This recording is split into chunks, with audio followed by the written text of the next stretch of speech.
Hey everybody, welcome to Myopia Movies and the start of Season 9. I want to thank everyone for tuning in to this Disney episode, Black Hole, which we've been talking about doing for a long time because it's a famous Disney...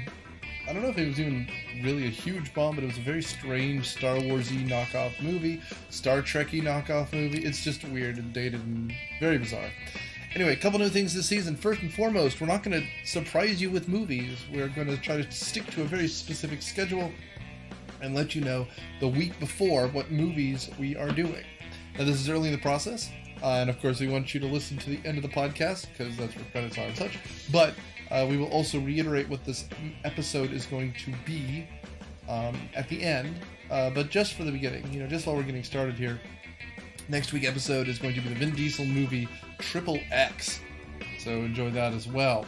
In the meantime, I want to thank you guys for sticking with us through 8 seasons and a summer break as we return with Season 9 and Disney's Black Hole, which if you want to watch with us, you can find on Disney Plus right now. Thanks, guys.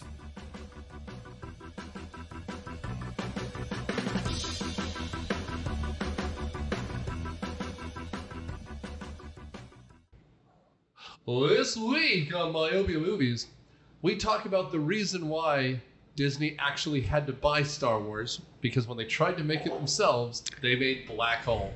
I'm Nic Hoffmann, the host of Myopia Movies, and on panel we've got... Charlie Rose. Hello, this is Daniel, and I boldly go where every man has gone before. So, for those of you who don't know, Black Hole is literally their foray into sci-fi, one of many. I mean, this is Disney. They've made a million movies. But 1977, Star Wars comes out, now called Episode 4, A New Hope, and it blows everyone away because it's a sci-fi movie that feels different. If you've ever seen old 1950s sci-fi, like the kind starring Leslie Nielsen, The Day the Earth Stood Still, Forbidden Planet, all that stuff, it's very... a strong-jawed American with a blonde haircut and a crew cut is going to save the day, damn it, against those communists. Star Wars was different. But then every theater, or every studio, tried to make their own movie. I mention this because 1979 not only led us to the Muppet movie, but also came out with Alien, the first Star Trek, quote, the motion picture, among many others. And so this movie feels out of date, feels out of time, and feels like Disney, once again, missed the boat. Yeah, well, it was actually their first movie targeted towards adults, first PG movie. So there's that. Oh, a PG movie, and it's an adult movie. An adult movie, yes. Ooh. Well, they swear a couple times in this movie, and they emphasize it so much. It's like, oh, what the hell are we going to do now? Exactly. Well, and they did have sort of a grisly death, and we can talk about that later when we get into the plot. Yeah. But, man, this movie... Okay, so I have been badgering Nick to do this movie for quite some time. Not as long as I've badgered him to do Xanadu, but, hey, coming soon. Coming soon. FYI. But I loved this movie. When it came out, I went to see it. I begged my parents to take me to see it. We went to see it. Of course, it scared the hell out of me. I cried. I was like 5 years old. That's what happens. But I had myself a Black Hole lunchbox. I had a little Vincent action figure. Oh my gosh. And I kid you not, 30, 40 years later, when I'm at Disney and I'm in the store and I see a Vincent pin on the wall of pins at Disney 3 years ago, I lose my freaking mind and I buy it immediately. You should, because first of all, he's sunshine on a cloudy day. Oh, absolutely. He's got all the sassiness and charm of R2-D2 with the queer coding of C-3PO. I'm actually shocked now that Disney, of course, I'm shocked that now that Disney owns it, that there isn't like an Imperial scene where there's just him floating in the background, a little Vincent. Absolutely. Why not? I mean, and I will say, so you look up 1979 sci-fi, You have Alien this year. You have Star Trek: The Motion Picture. You have Mad Max. Oh yeah. I mean, you have The Prophecy. Like, this is such an interesting year. And then Black Hole has more in common with Space Odyssey, which also came out this year. Like, this movie, it shouldn't be in black and white, but it could be. This feels like a movie that would have been made if Star Trek never existed, because it is such a Star Trek ripoff. I will say, if instead of Star Trek mattering, if Twilight Zone mattered, because this feels like a Twilight Zone plot. How so exactly? Okay, missing ship discovered after no time, or after 20 years missing. Turns out that the guy survived on the edge of a black hole because he's obsessed with a black hole. His entire crew died, didn't it? No, it's not. They've been turned into robots. Yep. I mean, that is a Twilight Zone plot. And that's exactly. the plot summary with for the this appropriate movie. reveal, and of course, the Twilight Zone ending. We will talk about that bananas ending later. 20 years too late. Later. Yes, we'll get there. We'll get there. And I will say too, this movie, this old shit sandwich. I was a manager once. Yeah. Give a compliment. This movie is weirdly paced, but it is gorgeous. There's practical effects up and down. There's incredible composite shots. They built some huge sets. Yeah. And they used them. It kind of reminded me of Captain EO, where they spent a lot of money to make it look deliberately cheesy, but Captain EO, at least, that was the point. Well, and Captain EO was filmed on old Star Wars stuff, wasn't it? George Lucas produced it, I think, so yeah. And his drinking buddy Frankie Ford Coppola directed it. Oh, they split multiple bottles of wine from Coppola's vineyard. Yeah. And that came out 7 years after this. Yeah. So, But you're right. It was amazing and beautiful and dark and just all these wonderful things with a plot that sort of fell apart. I mean, so dark, in fact, that for the first 2.5 minutes, there's nothing on screen, just music this playing. is worse than The Sopranos ending, where the screen just goes to black. It's like, I literally made 3 comments in my notes about, is my TV busted? What's going on here? But you hear the music, so you know, because it's the black hole. Well, that makes no sense, though, because that's I know. that's what you do for stuff like Spartacus in 2001. That's not what you do for... I guess they thought they were being creative or something. Well, because Star Wars starts with black and says a long time ago in a galaxy far, far away, and then John Williams throws an orchestra at you. Yeah. I mean, but this is like not really that. Yes, but that's why I was confused. I was expecting a scroll. Yeah. And in fact, I kept pausing it to be like, is the video... And more importantly, the music it starts with is the more subtle music, and immediately when that tones down, it immediately shifts to this computer-generated, I guess, black hole vortex thing. You know, you got the green grid lines, and you're going around and around and around. Probably one of the first computer-generated sequences on a movie. I will also say... Well, here's... No, please. You're talking about, how it's subtle at first and builds up. At the time, though, that wasn't appropriate for this sort of a movie. I mean, Star Wars, you see a long time ago in a galaxy far, far away, and then... Like Nick said, you're thrown an orchestra. It immediately grabs your attention. You're forced to acknowledge what's going on screen. And then they just leave it black and slowly create an image that no one has any idea what it's supposed to be. I will also say, the movie does not know what to do with that music ever. Yes. I mean, that's absolutely correct. The music is amazing, but it doesn't match the movie in the scenes that it's played. At times, there's a shootout and they're practically playing Calliope music. Yeah. I'll also, just because we did a Bond movie series for a while, this was composed by John Barry. John Barry, the guy who did the Bond theme.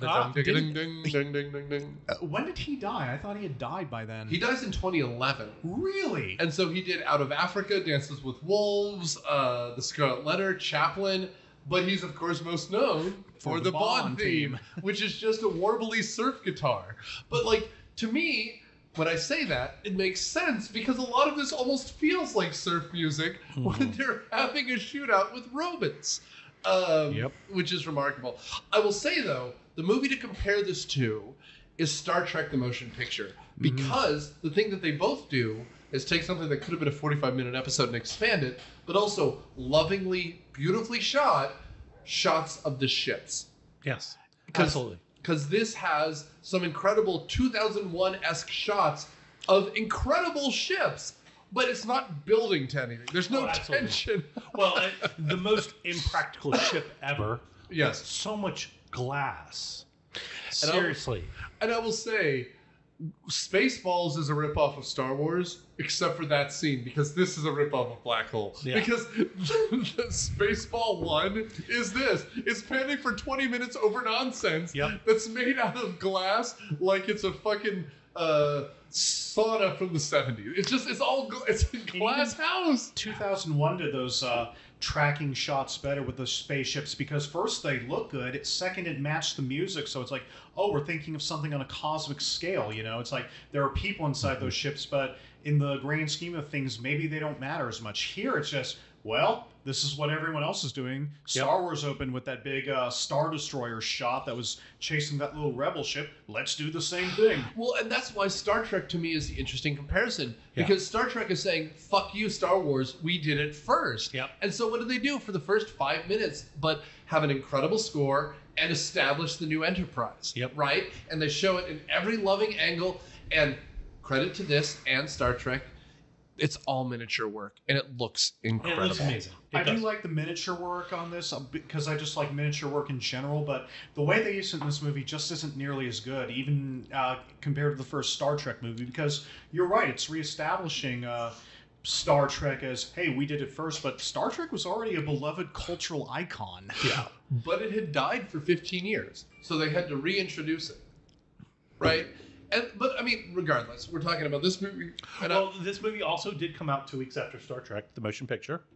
And who ended up having more cultural impact? Yes.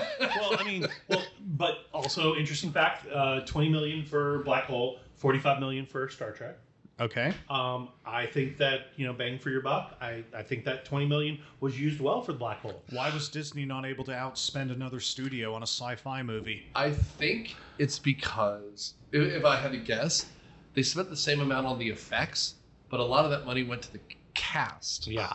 If I had to guess, it's just and Gene Roddenberry, a lot of that went between his toes and up his nose.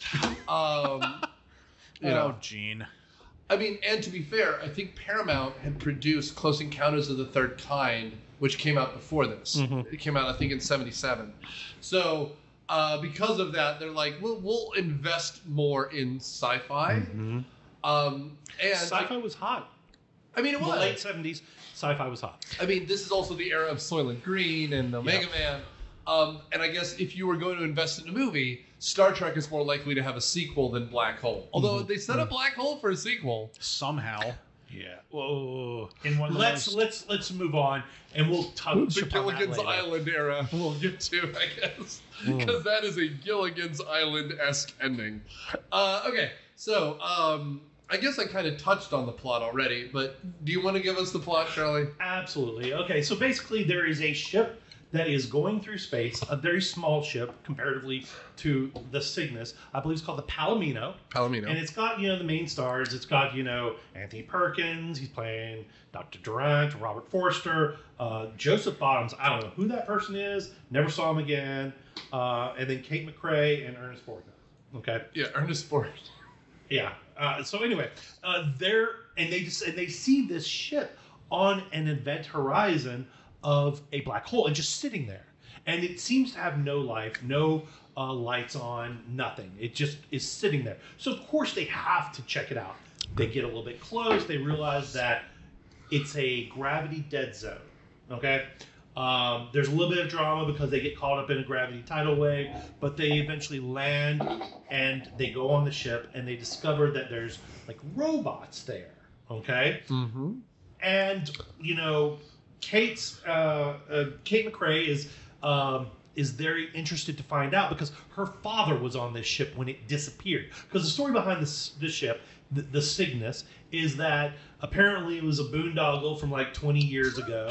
Which is the only thing Borgnine says about it. Yeah, absolutely. He's an old libertarian. I mean, clearly. He is hamming it up. And, and basically it disappeared. It was supposed to go out and search for habitable places to live. It was supposed to go boldly where no man has gone before. Exactly. But it disappeared and never returned. Okay.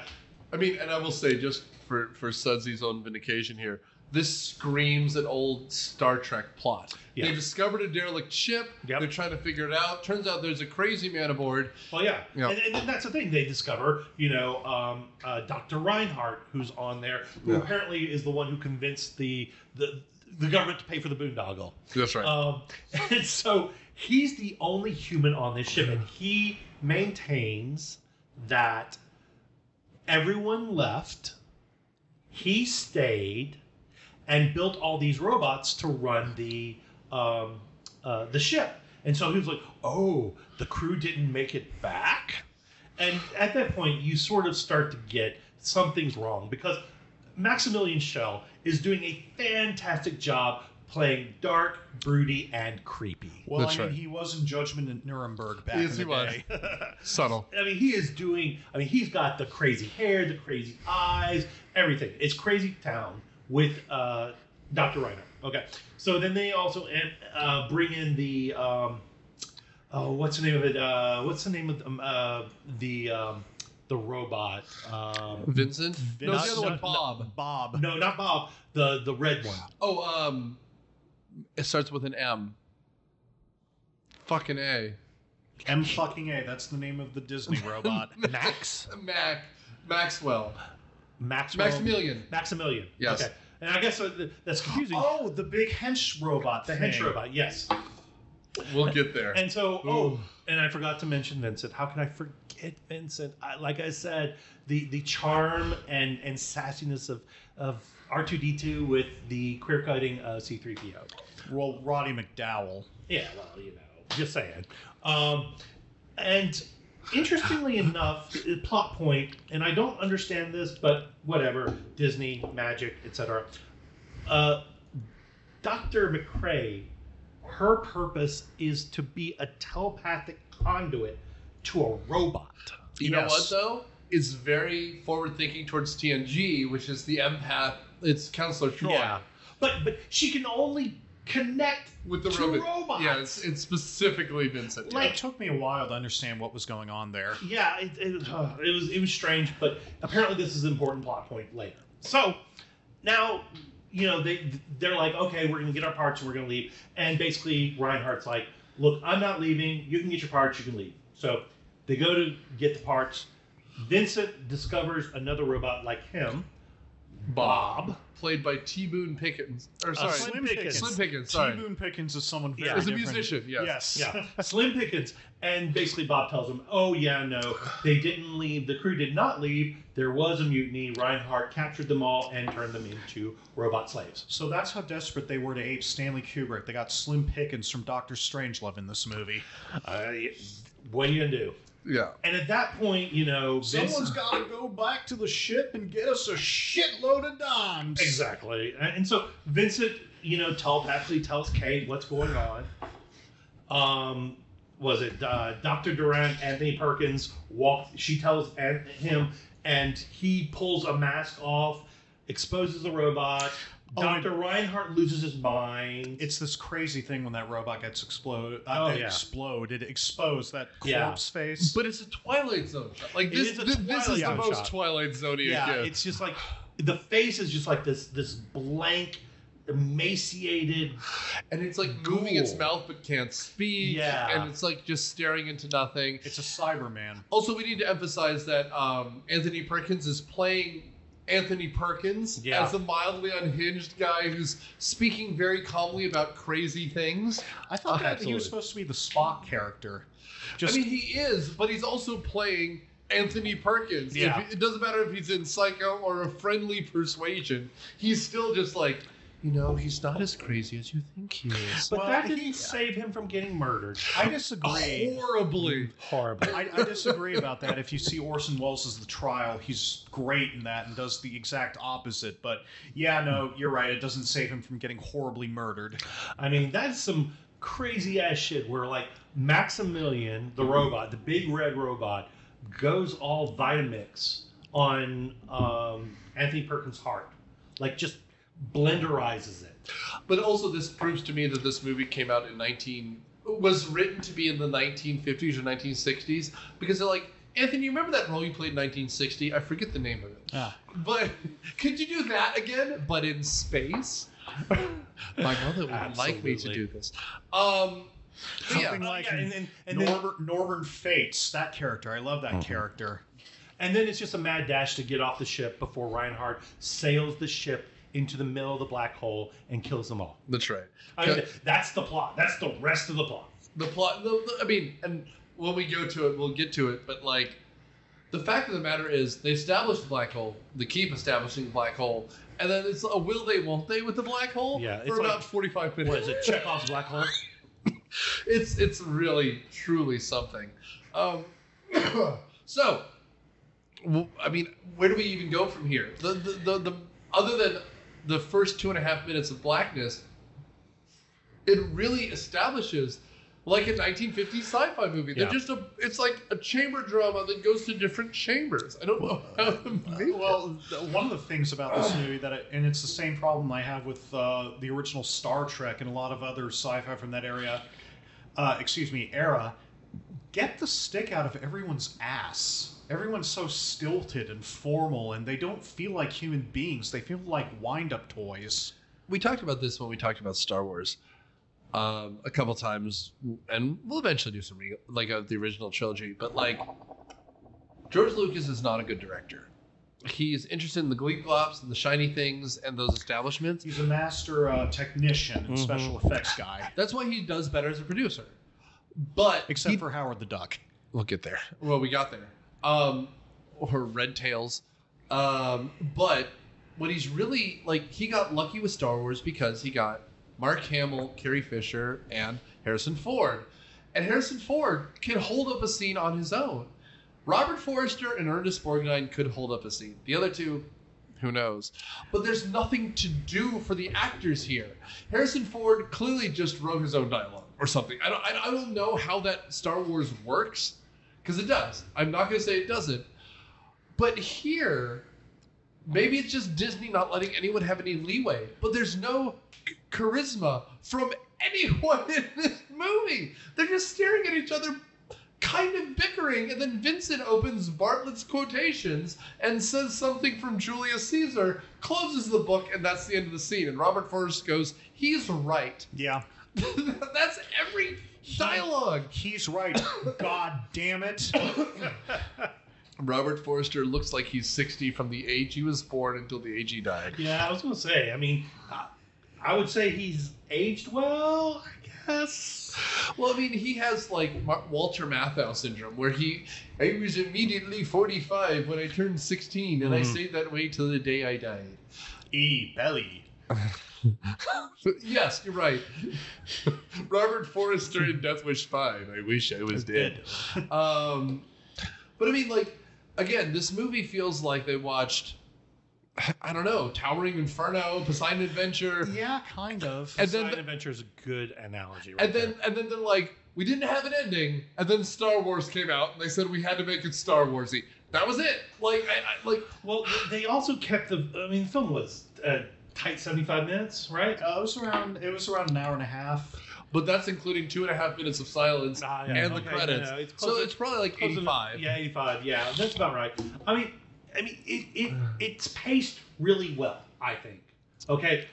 The movie moves. I mean, it moves. I mean, you get in, they land, and like 15 minutes after they land, they figured out the plot, and then it's a race to get off the ship. I will also say, too, earlier tonight when we were, jiving and having some pizza pie, we were talking about how me and Charlie were imagining that there was just a file folder of every idea Walt ever had, and that once he died, they were like scrambling to make movies, because this screams to me, it looks like that old Disney 2000 or 20,000 Leagues Under the Sea. Yes, especially Maximilian Schell. Yep. But it just has that feeling like it's a chamber drama. They're trapped against their will. What are they going to do? There's a giant thing that's threatening them. But this time, it's in space. And I like that Disney 20,000 Leagues Under the Sea, but that's what this smells like. Oh yeah, no, absolutely. And it's got your typical like disaster feel. Yeah. You know, the second half of the movie is pretty much a disaster feel to it. And it's well done. The effects are well done, but by that point, personally, I just didn't care really whether anyone lived or died.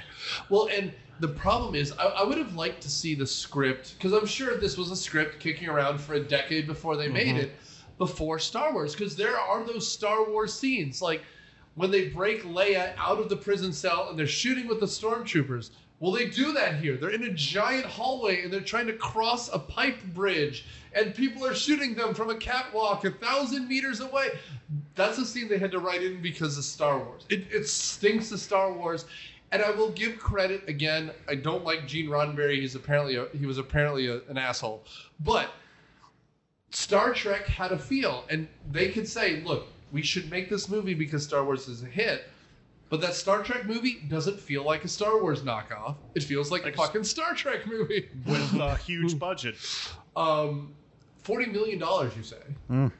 And that's Carter bucks. Those are some expensive Carter bucks. Was Gene Roddenberry really that much of an asshole? I know towards the end of his life, he was kind of just completely out there. Apparently, he couldn't keep his hands off the ensign, so to speak. I see. But regardless, I mean, one way or another, he created a thing, and almost Scientology, and then, but like that was a known quantity. And then, of course, Ridley Scott went off and made Alien the same year, which that's like those are working class long haul truckers. So this is going to be a deep dive, and I might get something thrown at me for going on such a deep dive, but Alejandro Jodorowsky's unmade version of Dune.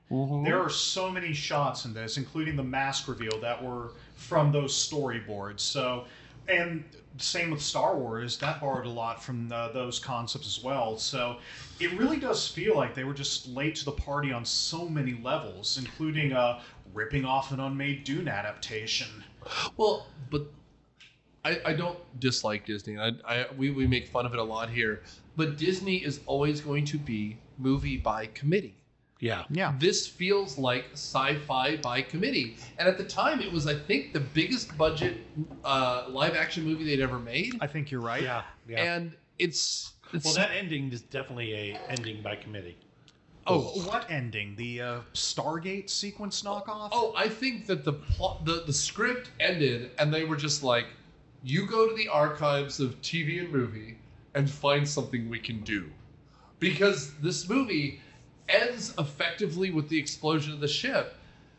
We'll get to. And then they just have to tack on 10 minutes where apparently man becomes machine, everyone survives, I don't know. He ends up in hell? Possibly with Maximilian. Yeah, it gets so metaphysical, and you're just like, what are you saying, Disney? What are you trying to, like, convey?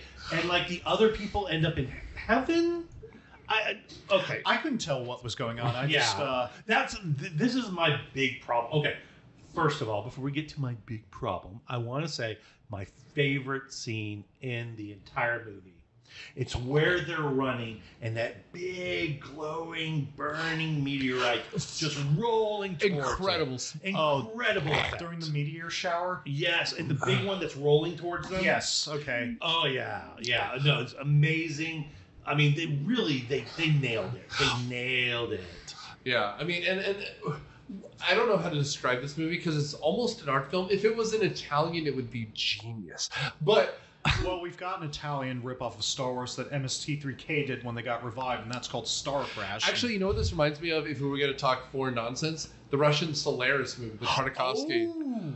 Oh, But that's what that's it is. some grade A nonsense. It's totally grade A nonsense. But at the same time, you almost feel smart because you're watching Russian movies to begin with. Yeah. It's grade A nonsense. It's grade A nonsense for the state.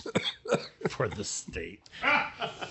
Okay, so Sudsy, let's take me through this scene by scene. Oh, I am just jumping all over the place in my notes here.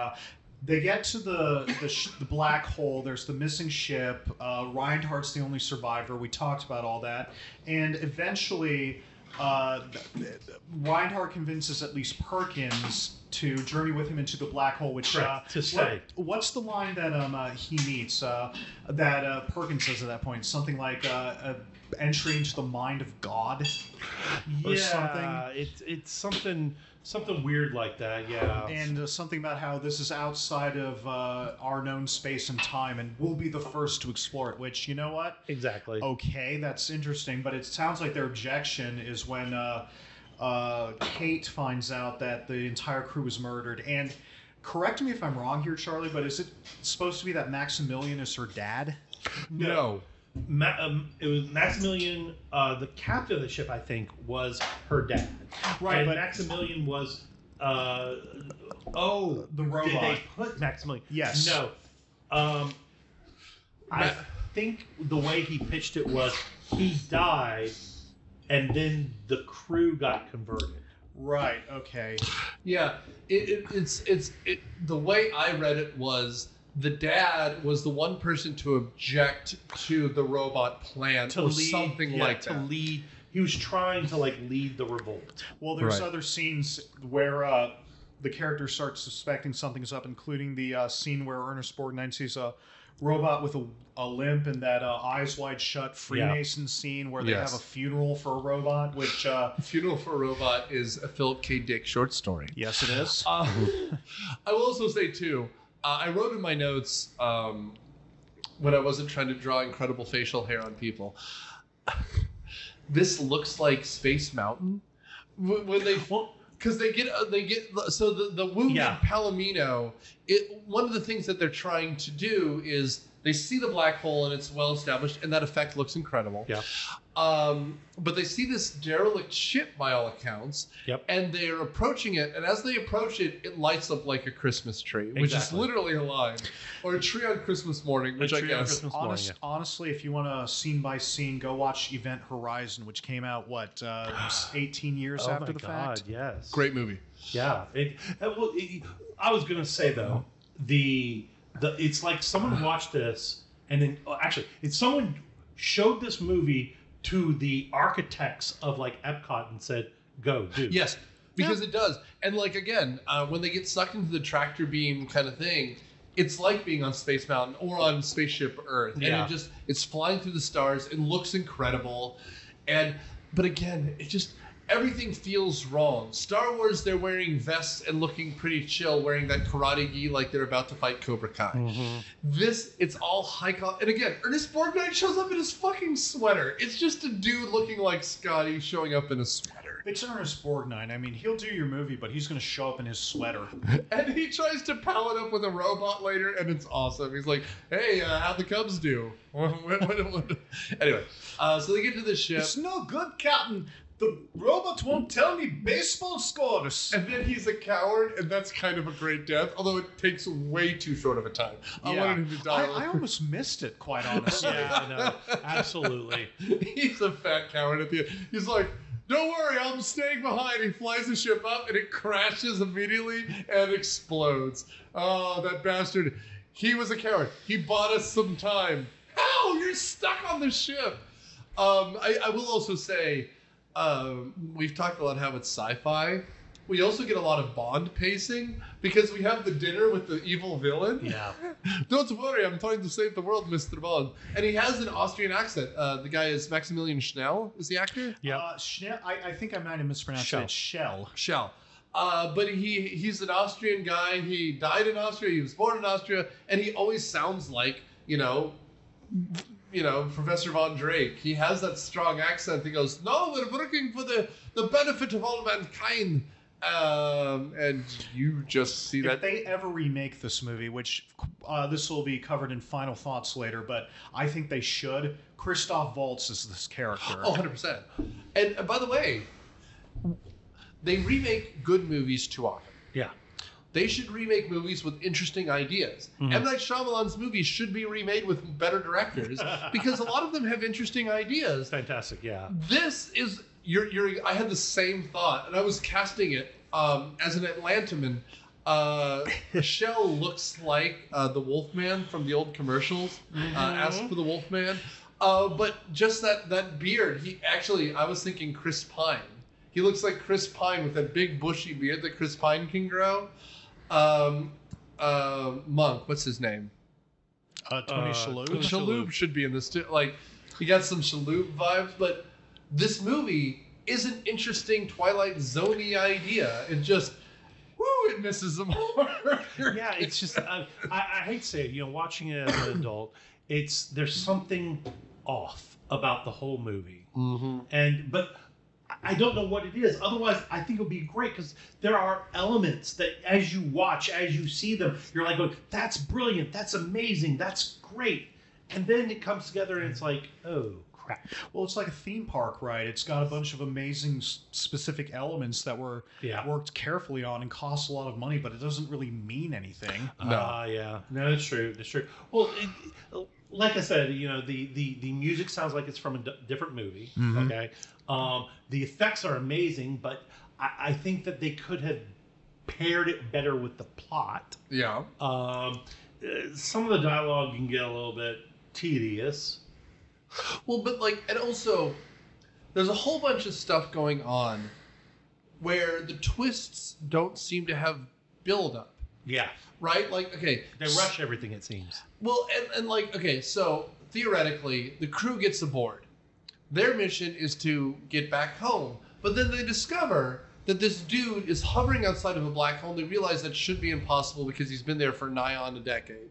Almost 2 decades. Well, the ship has been missing for 2 decades. We don't know how long he's been outside the black hole. And then he's planning on going through, which should be impossible. And she says at one point, is he a genius or is he insane? Yep. Fine. We have the Animaniacs set up. But then we have, their mission is supposed to be to fix the ship and to leave. Right. She's looking for her dad who's apparently died. Anthony Perkins wants to stay to see if he can do this. We don't realize that the robots are a threat, but they kind of are a threat because they disarmed them immediately. And then at one point, the professor grabs him by the collar and says, "Protect me from Maximilian." We don't know what that's ever about. Yeah, exactly. They don't really do. Was he lying? Was he telling the truth? What the hell's going on with that? Meanwhile, Vincent is figuring everything out like he's fucking Scooby-Doo, and we don't know why either. And then there are pointless scenes of robot skeet shooting where Vincent and Bob go up against the henchmen on the ship. Yeah, exactly. The guy who used to be Maximilian, right? The second in command who got replaced. Okay, yeah. But there's nothing more I hate than a sore loser. Here's what I'm not writing this movie because it's 30 years old. More than that, it's almost 40 years old. 45? No, it's more than 40 1,000 years old. It's 43, I think. At this 43. point. I'm a historian. But what they should have had is more members of their own crew, and someone needed to die earlier that they're trying to figure out. Yeah. Because there's no reason for them to do anything. Yeah, just let the guy...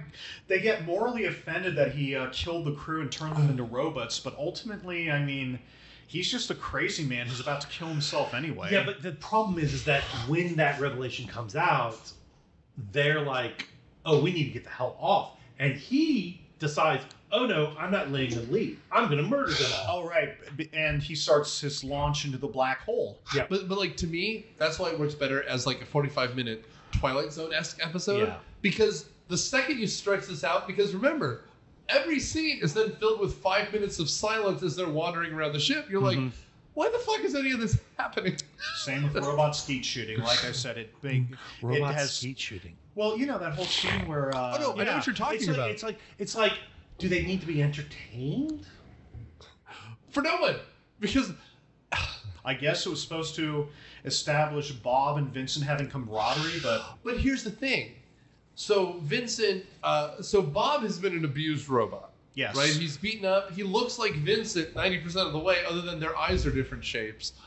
And Vincent has 2 hand clamper things. It looks very much like the spaceship at the end of 2001, actually.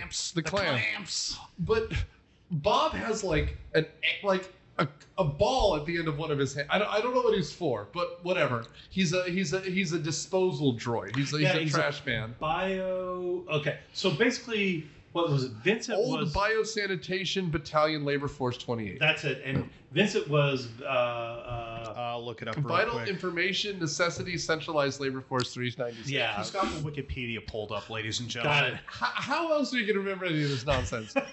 But the point I was... I had a point.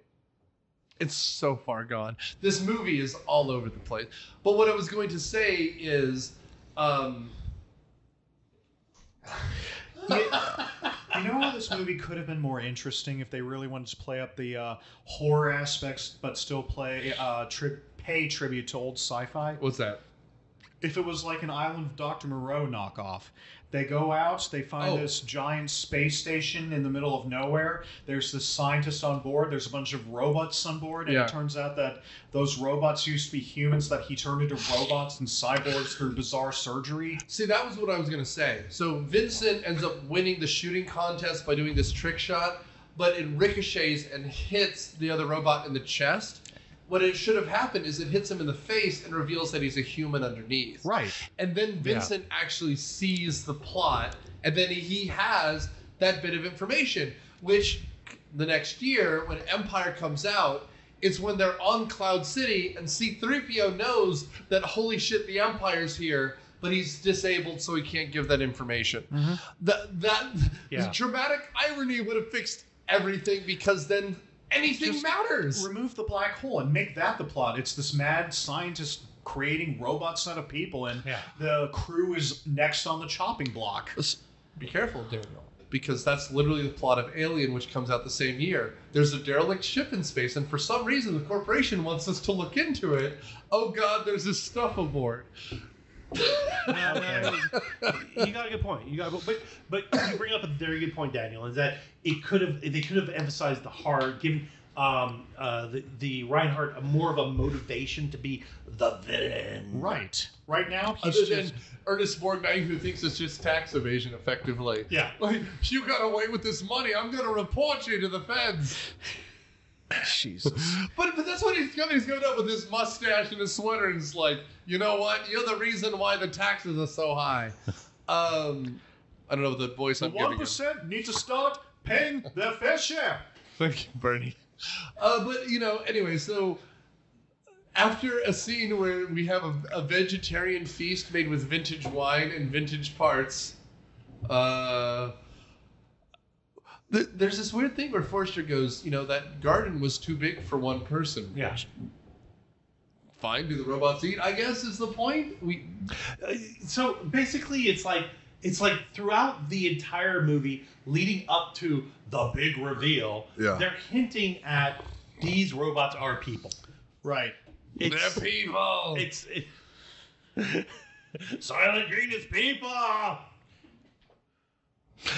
But yes, so it was the longest, most tedious reveal ever, and they could have, like you said, shortened it, made it more dramatic in the reveal, and done a better job with it in a short time. I mean, or I would just love it if. So at one point near the end, what's her name? The beautiful Dr. Kate McCrae. Dr. Kate McCrae. Because of course it's this movie. Dr. Reinhardt makes a move, kind of, sort of, and she's not interested. She wants to leave, unlike Durant, who wants to stay. So she's going to be turned into one of these robots, and therefore. We have this kind of, this is the action scene. This is the Star Wars Han and Luke rescuing Leia scene where they're shooting the lasers, they're fighting through, they're trying to rescue her. But what would have been interesting is if there was a sixth crewmate who goes missing, and they discover when Perkins pulls off the mask that it's their missing. That's their missing. Yes, exactly. That would have been good. I think if they did less lame hints, foreshadowing, because there were some pretty lame foreshadowings. If they just leaned into the whole dramatic reveal, it would have been better. Right. No stonecutter scene, in other words. Well, I mean, like, if you're going to do the scene where he is Blofeld inviting Bond to dinner, do that. But it needs to be, but whatever happened to Jeff? Dr. Jeff. You remember Dr. Jeff? He invented peanut butter. And we're looking for him. He goes, don't worry, we'll help you fix your ship. We'll make sure you go home. I like the concept of a Dr. Jeff in this movie. But you know what I mean? Like, the fact of the matter is, they're behind everything until the last 20 minutes. Exactly. It's ridiculous. Meanwhile, it's the robots. It's Bartlett's quotations versus Redneck Jim. And they're so far behind everything. It would be interesting if Bob showed up earlier and then Anthony Perkins doesn't believe him because this guy's a genius. Exactly. Yeah. There are tweaks they could have done to make this better. It feels like there's very little conflict. I mean, that's why to me it feels like 20,000 Leagues Under the Sea or something, where the whole time they're so enamored with the guy until they realize, oh, he's a megalomaniac. And at least that movie's got a giant squid. Yeah. This has the tendrils of a black hole, you see. Of course. Synergy. Yes. Never put 2 and 2 together on that, Nick. Thank you. Or 5 and 5. Oh, there you go.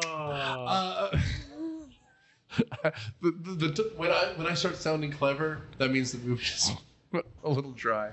The last 15 minutes of this is where action happens, and it's almost confusing. They're trying to free Kate McRae, and then get from one end of the ship to the other. Yep. And because this is Spaceball 1, it's like this completely 2 miles long, impractical ship with glass walls. How did they even build that and launch that into space? Was it built in space? It had to have been built in space. Which again? Wait, we're talking about the mechanics. No, I don't care how it was built. It's nonsense. That ship is nonsense. It's a beautiful ship. Except all the glass. But all that glass. But you know what, though? Star Trek establishes this because in the beginning of the first one, they're showing the space dock where they're building the motherfucker. Although I will say, you know who doesn't care about it? Star Wars. Not for a second. We don't care about how the Death Star managed to be built. We don't care about how the establishing Star Destroyer is just fucking flying through space. And you know what? It's called a Star Destroyer. You know what it does? Destroys stars. You're fine. You're fine. Yeah, absolutely. But maybe that's why this feels more like we're watching 2001 or Star Trek or a Twilight Zone episode. You're just like, this doesn't make sense. Where's the gravelly-faced smoker describing what's going on? They have Robert Forster. He could narrate something. Or Ernest Borgnine could narrate something. Yeah. It would have been a lot, and that would have been a lot more entertaining. Anthony Perkins softly doing a captain's log. Very, very subtle. Yeah, I'm not. I don't see Anthony Perkins being the narrator of a movie like this. Oh well. Yeah, Mother, enough. Captain's log.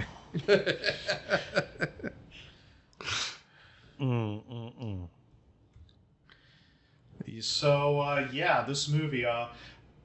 You can predict how it ends. The ship gets blowed up as they're launching it into the black hole. As Reinhardt is, the crew mostly escapes, but they only escape the few survivors on this the special probe ship. If I may, this is where also Ernest Borgnine chickens out and tries to fly home. Yes. Yeah. But the Palomino, I guess he doesn't know how to fly. He must not know how to. I think that was what they were trying to get at, is that he's not the pilot. He doesn't know how to fly it. He screwed it up and he crashes it. And his crash is what triggers the explosion of the Cygnus. And by the way, we also have to mention that the Cygnus is apparently the magical solution to every problem ever. Like, it has a power source. An unlimited power source. That's supposed to be able to power, like, the entire planet. It's created a garden which not only nearly freezes our heroes, but also is completely self-sustainable forever, not only providing oxygen for the ship, but theoretically feeding the thousands that were on the ship originally. And it's also a ship that has an incredible computer that could navigate through the black hole had it not been Borgnine. Well, it's like the ship, the computer was like, 10 stories deep or something? Because they had that shot where all these people are like working the computer all the way down into the core of the planet, kind of looking power supply. And so when Borgnine blows it up, it's literally he flies into this thing and it starts to explode. And so our remaining heroes, including Vincent and all them, go into what was the probe ship that they were sending into the black hole to do readings. And so this is where we get to the hour where we describe how the fucking movie ends, because it's the most baffling thing I've ever seen. That was the problem, is that the ship was only programmed to go into the black hole, so that was their only option. Right. So they end up going into the black hole, even though, I guess because Reinhardt was the villain, they weren't supposed to. I guess. They were a little ambiguous as to whether or not that was a good thing. And if it was a quote-unquote good thing, then why did they want to get Anthony Perkins off the ship in the first place before Maximilian killed him? Exactly. But yeah, so they go into the black hole. Well, everyone goes into the black hole. The survivors do. Kate does. Yeah. Robert Forster dies at one point, I think. Yeah, but I mean, well, let me clarify. Everyone goes into the black hole, including all the bodies of all the crew, as they fall into this hell landscape. Yeah, this is where it gets real something weird. Yeah, you see people falling from the sky into this landscape that looks like something out of Dante's Inferno. Yeah, it does. Okay, and it looks like a lava lamp. Yeah, and so 2001. People are screaming in the background. There's flames, and like Maximilian and Dr. Reinhardt are falling together, and then all of a sudden they're merged. Yeah, Reinhardt is inside Maximilian, looking out the visor, and it's very. I figured it was, him getting his just desserts after what he did to the crew. Yeah, it's Tommy Wiseau watching 2001 and thinking he gets it, because that's what it is. He thinks he understands what's happening, and he's like, "Don't worry, I got this." I was wrong, by the way. Robert Forster survives till the end. It's Forster sitting next to Pitzer. And McCrae and Vincent. Those are the four people those out. Are the four that survive. And they're in like a centrifuge. And so you're just watching poor Robert Forster get more and more nauseous as we're looking up his nose. And they do this. So that's the hell version. Then they cut to the ship of the survivors, and their voices get distorted, and the scenery is like weird, and there's odd lights, and they're clearly going through something that is trying, and then there's a crystal hallway with an angel at the end of it. Well, the last shot of the movie is them flying towards an unknown planet that's basically the Star Baby from 2001, just minus the baby. It's that dark halo-looking thing. Yeah, exactly. It's where does this crystal hall come from?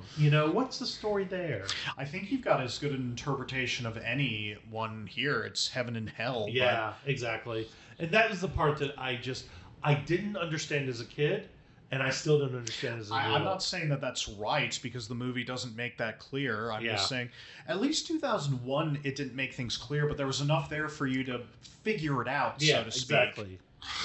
I mean, I almost wish, what's her name, McCrae's father had gone through first, and he was talking to her with her ESP. Because, like, the end doesn't matter in a lot of ways, because our heroes get away, but they end up on Gilligan's Island or something. Yeah. But it just, I don't know what the purpose of this was. They didn't have an ending, so they just gave it every possible ending. Yeah. Maybe a black hole is heaven and hell. Maybe it sends you through time. Maybe it sends you through space. Maybe the bad guy lost, but maybe also he got exactly what he wanted, right? Like, there's one of the first Tintin books I got. It's called the Tintin and the Broken Ear. The bad guys were willing to get the treasure so bad that literally not only do they drown each other, that there's literally a demon poking them in the butt. It's the stupidest ending of any book I've ever read. I mean, and yet you're like, well, yeah, the bad guys have to go to hell. That's why, to me, I mean, when Suddes said it reminds him of Event Horizon, the thing is, though, Hell shows up an hour earlier. Yeah. Right? He's like... you mentioned when we were talking about what we should do later this season, Satanic Panic. Like, if you make Hell a central point in this, it feels more like that. Yeah. Like, make it matter more. Don't make it like, and the bad guy loses. Fire. And at least Event Horizon, a large part of the ending was based on how screwed people's perceptions of reality were. In this case, there's nothing. Yeah. No, it's.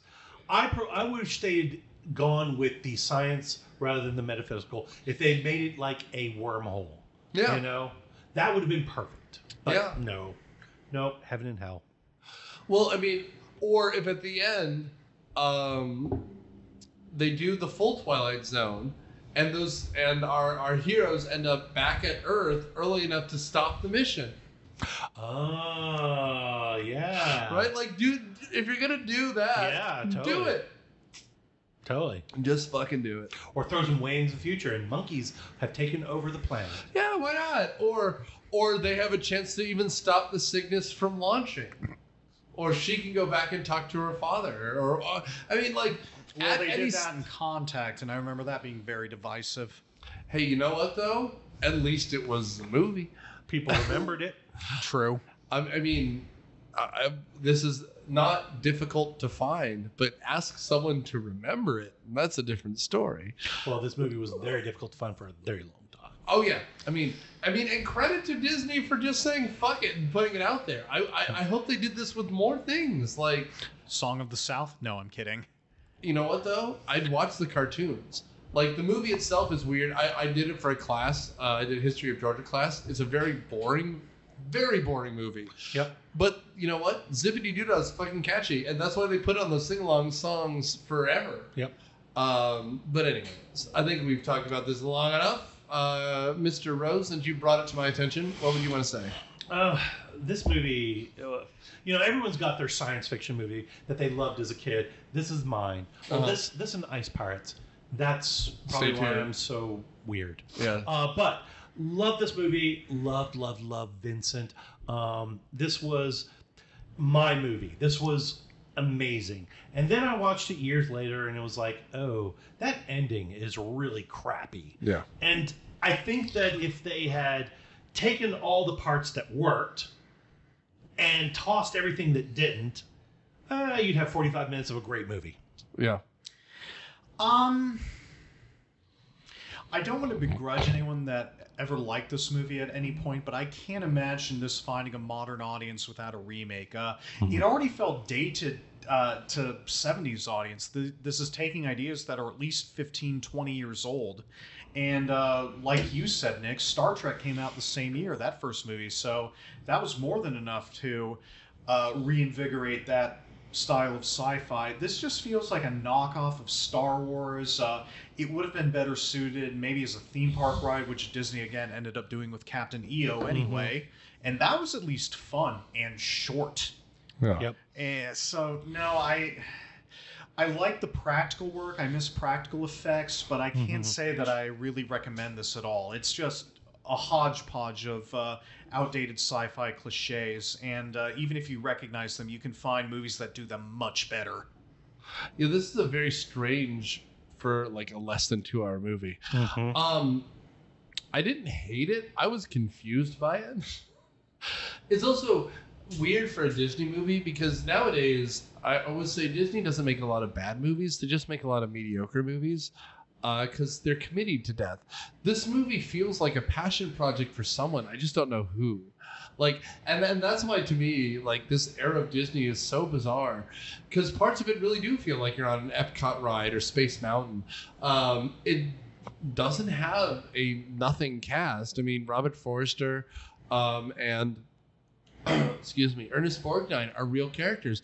They put a lot of thought into how Vincent looks, and you don't see a lot of wires. He's just floating down hallways. They did a lot of good work with him, and like, I imagine they didn't use Industrial Light and Magic because that was doing Star Wars at the time, and so they must have figured out their own way to do a lot of this incredible effects. This movie looks very pretty, and on a modern TV. I watched it streaming on Disney Plus with a 4K TV. It looked pretty damn good still. Yep. And we did Triple X. You can see the makeup lines on Samuel L. Jackson. You can't see a lot of glitches here. So I'd say, here's the thing. I don't know if I'd recommend it because there's 2.5 minutes where there's a black screen and the music is just playing. But put it on at one point and just kind of watch it.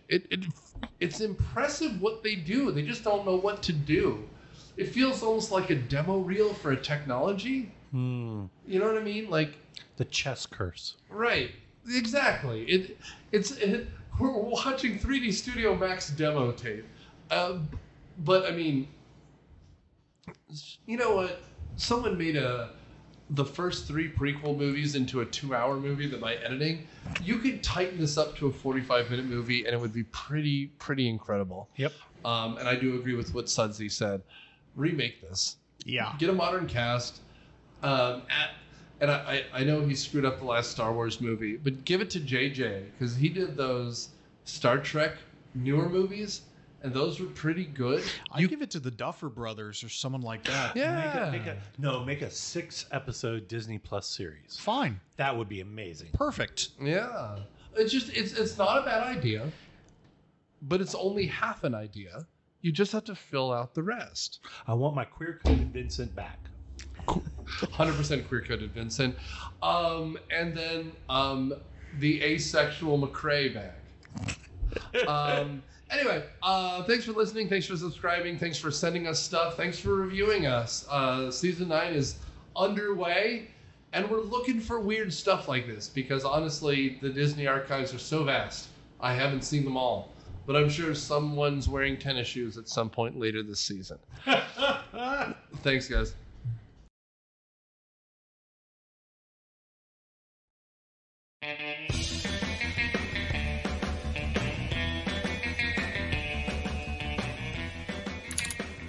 Season 9 of Myopia Movies is produced by Nic Hoffmann and Daniel Suddes. It is hosted by Nic Hoffmann and stars Daniel Suddes and Matt Quinn. The theme music is Surf Shimmy by Kevin MacLeod of Incompetech.com and is licensed under Creative Commons by Attribution 3.0 license. Follow us on Facebook, Twitter, and review us wherever podcasts are found. Thanks, guys.